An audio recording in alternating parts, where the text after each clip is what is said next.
Bienvenidos. Hola.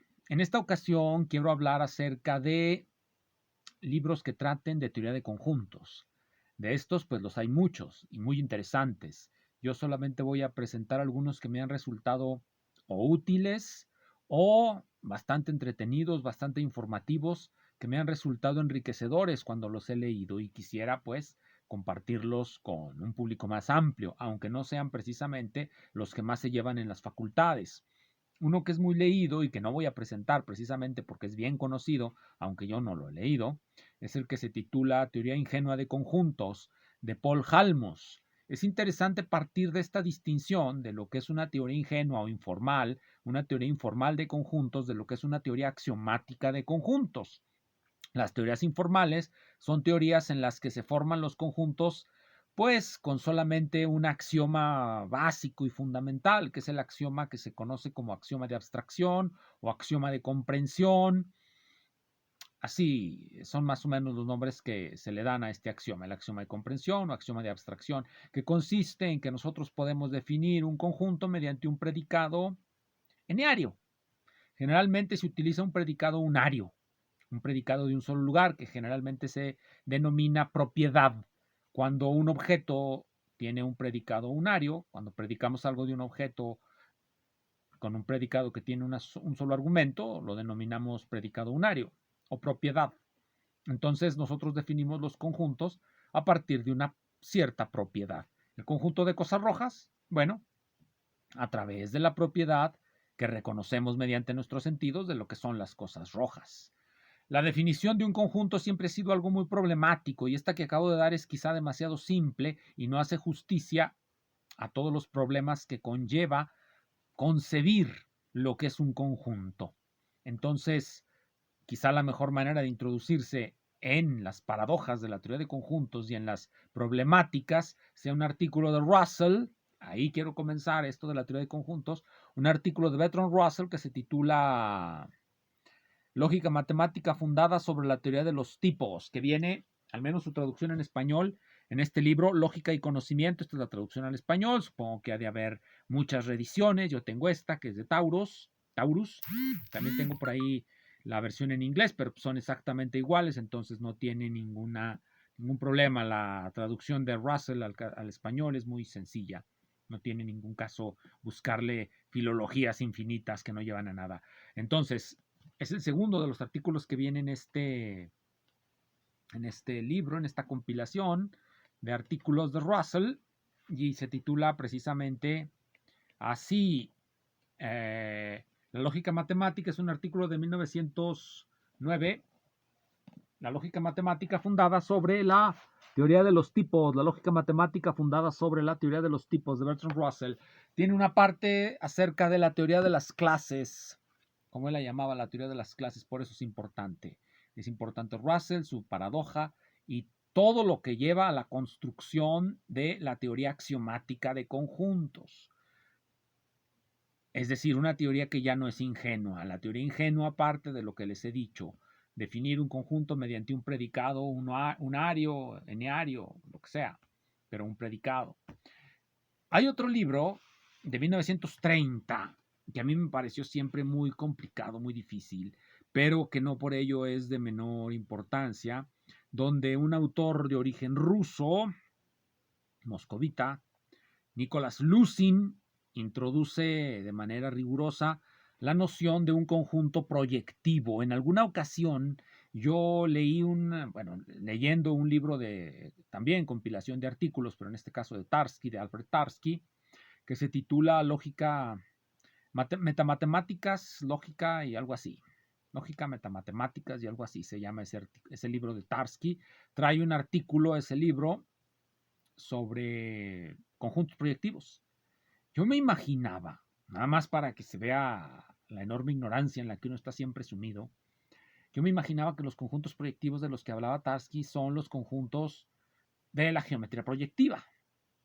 Ciertamente se parecen, pero no son la definición general. Los conjuntos de la geometría proyectiva son subconjuntos de los conjuntos proyectivos que define Lusin en este librito, este tratado que se llama lecciones sobre los conjuntos analíticos. Esta palabra, ensemble, es conjunto, pero también se puede traducir como colectivo. Yo a veces la traduzco como colectivo. Por ejemplo, en mecánica estadística, yo prefiero llamarles colectivos estadísticos a los colectivos de Gibbs antes que llamarles ensembles.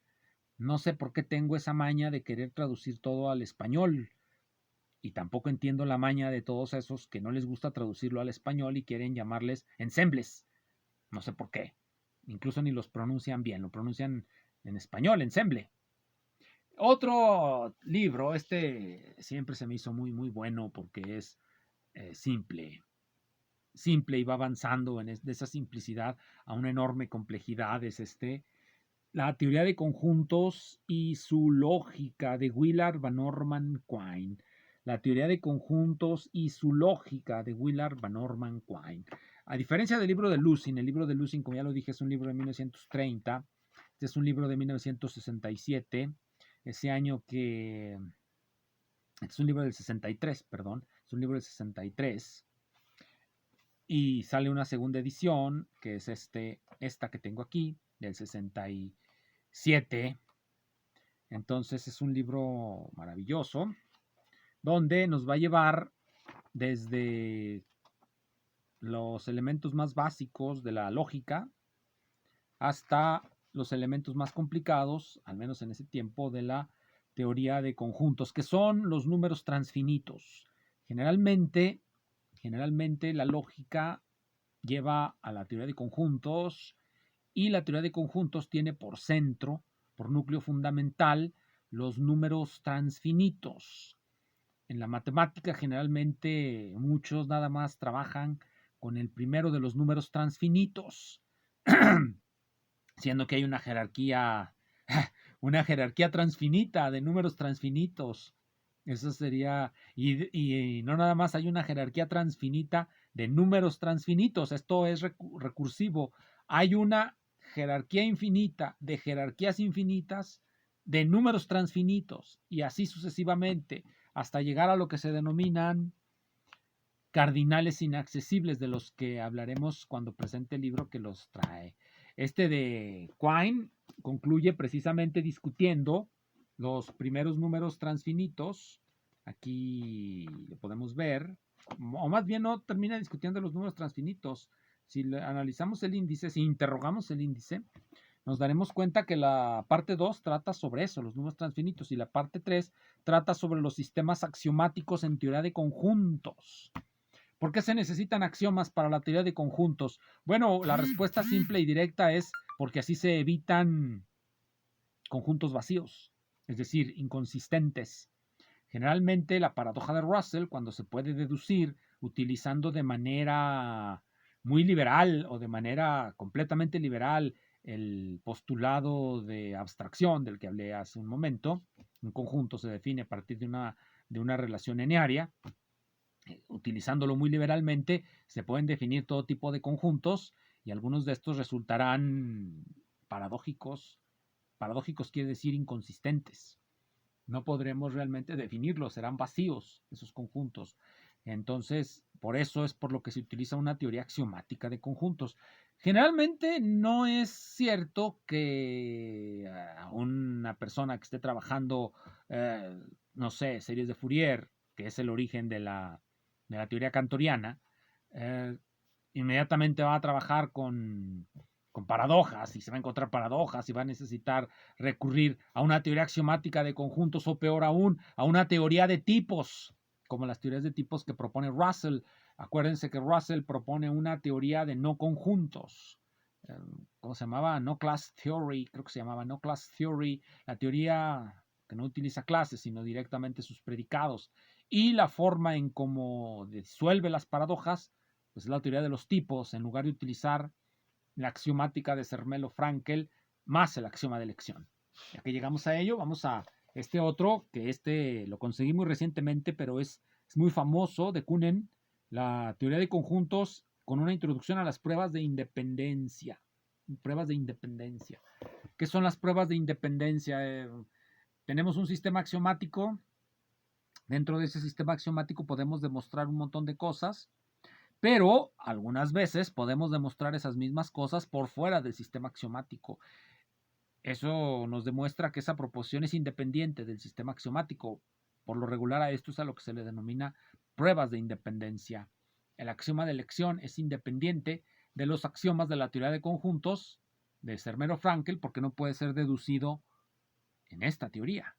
No hay manera de encontrar el axioma de elección a partir de los axiomas de Zermelo-Fraenkel. Por eso se le suma el axioma de elección a la teoría de Zermelo-Fraenkel. Una estrategia típica de hacer eso. Bien, vamos a otro. Este libro de teoría de conjuntos es muy interesante porque está escrito, está viejo ya, lo usé mucho porque es muy sencillo. Es tan sencillo como el de Quine, incluso un poco más. Es de Abraham Fraenkel, el Fraenkel de Zermelo-Fraenkel, de la axiomática de teoría de conjuntos de Zermelo-Fraenkel, pues es este Fraenkel, Abraham Fraenkel, y este es un libro. Este es el prolegómeno al siguiente volumen que tiene. Este se llama Abstract Set Theory, teoría abstracta de conjuntos. Es una introducción, dice él, para estudiantes de filosofía, para no graduados en matemáticas. Ciertamente empieza desde el principio y pone muchos ejemplos. El siguiente libro, ya más abstracto, es Fundamentos de la teoría de conjuntos. Pero este es el que yo he leído bastante, lo tengo bastante anotado, bastantísimamente anotado. Entonces, pues ya se está deshaciendo, pero se los recomiendo mucho. Cuando no queremos utilizar una teoría de tipos, podemos utilizar una teoría de conjuntos. La teoría de conjuntos de Zermelo-Fraenkel, es decir, la axiomática de Zermelo-Fraenkel, incluye un axioma que yo no sé por qué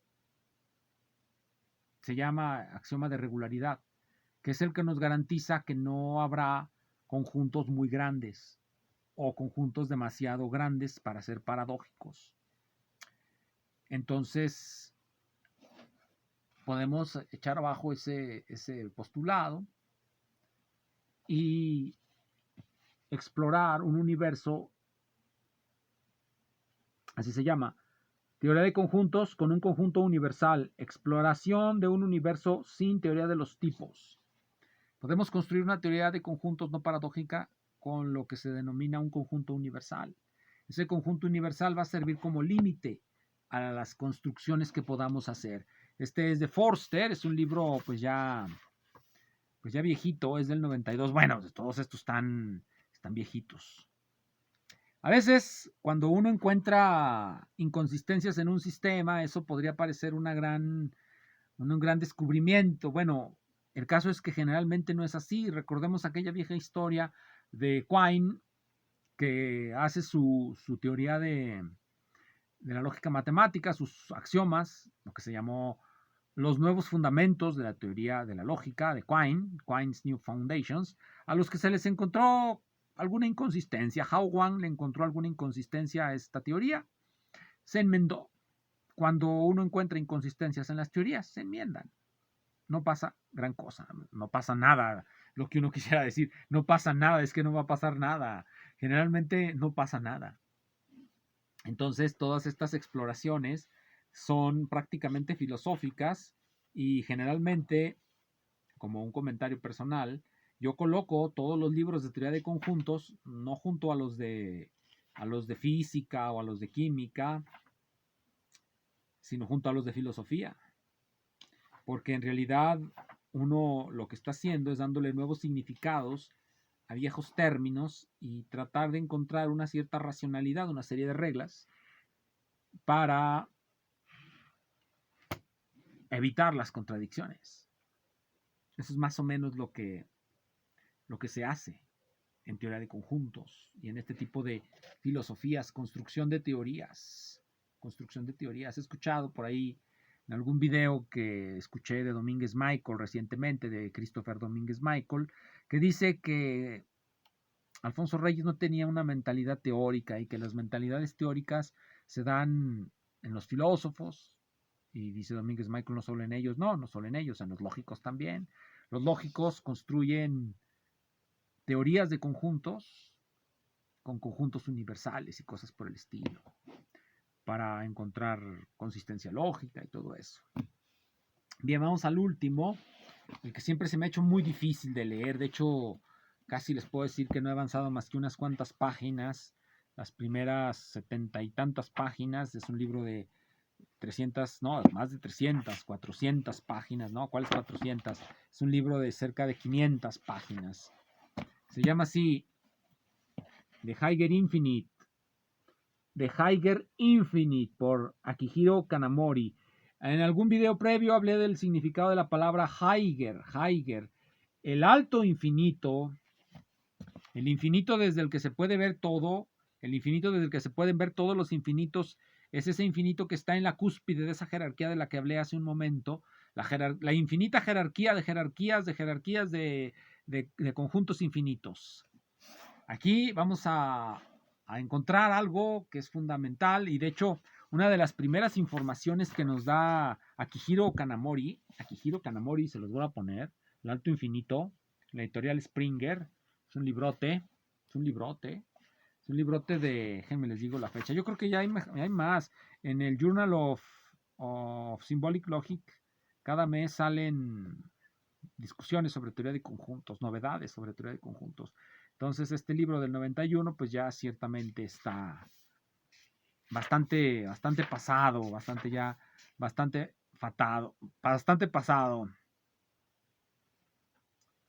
Esto comienza así. El alto infinito se refiere a aquello que se alcanza a través de las infinitas cardinalidades de la teoría de conjuntos, tal cual se encuentran cartografiadas por las hipótesis de los gigantescos cardinales. Los cardinales, pues, son los órdenes de magnitud de los conjuntos. Un conjunto que tiene dos objetos tiene cardinalidad 2. La cardinalidad del continuo, pues, es el primer cardinal transfinito cantoriano. Y los que le siguen, las hipótesis de los altos cardinales, son los que le siguen al primero, que es el del continuo cantoriano. Entonces, con eso comienza. Nos da, en la introducción nos da ese acceso, una motivación de por qué se escriben estas cosas. Y luego nos va a hablar de textos. En los preliminares nos dice qué textos hay que haber leído para leer esto. Y, miren, lo que encontramos es la recomendación para la teoría de conjuntos. Para empezar a leer esto necesitamos saber teoría de conjuntos, y nos recomienda un texto, el de Kunen, precisamente, el que ya les acabo de mostrar.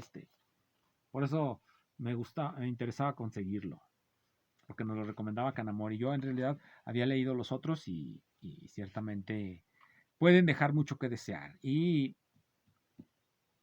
empieza discutiendo precisamente lo que comentábamos, las teorías axiomáticas de conjuntos, etcétera, etcétera, etcétera. Por lo visto, entonces, no todo es un conjunto. Hay pluralidades, vamos a llamarles así, pluralidades de objetos que no forman conjuntos.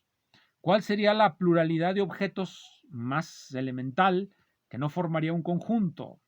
Pues aquella de objetos que entre sí carezcan de propiedades comunes.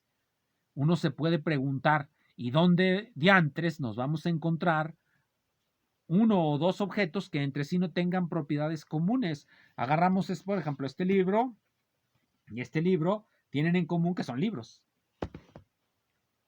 ¿Qué tipo de cosas tendríamos que encontrar para que no tengan entre sí ninguna propiedad? Algunas tienen en común el volumen, algunas tienen en común el color. Bueno, hay una construcción un tanto artificiosa que uno encuentra en la crítica del juicio de Kant, cuando nos habla del arte, en el que nos dice que cada obra de arte es inimitable y, por supuesto, indefinible. En la medida en que es indefinible, significa que no podemos encontrarle a la obra de arte, en este caso, algo en común con otras, porque definir es agrupar en clases, en general. Entonces, lo que nos dice Kant es que el arte es una pluralidad de objetos que no tienen propiedades en común y por lo tanto serían una pluralidad, no un conjunto. Que de verdad sea esto así es lo que fundamenta en las mentes de muchos, y muchos ni lo saben ni les interesa saberlo, la idea de que no se puede hacer teoría del arte. No se puede construir, por ejemplo, una teoría de géneros artísticos. Por construir géneros artísticos y conceptos alrededor del arte es agruparlos. Y Kant nos dice que no se pueden agrupar. Ahí tendríamos un ejemplo de pluralidad. Que sea cierta o no, pues, es cuestión de otro video. Gracias.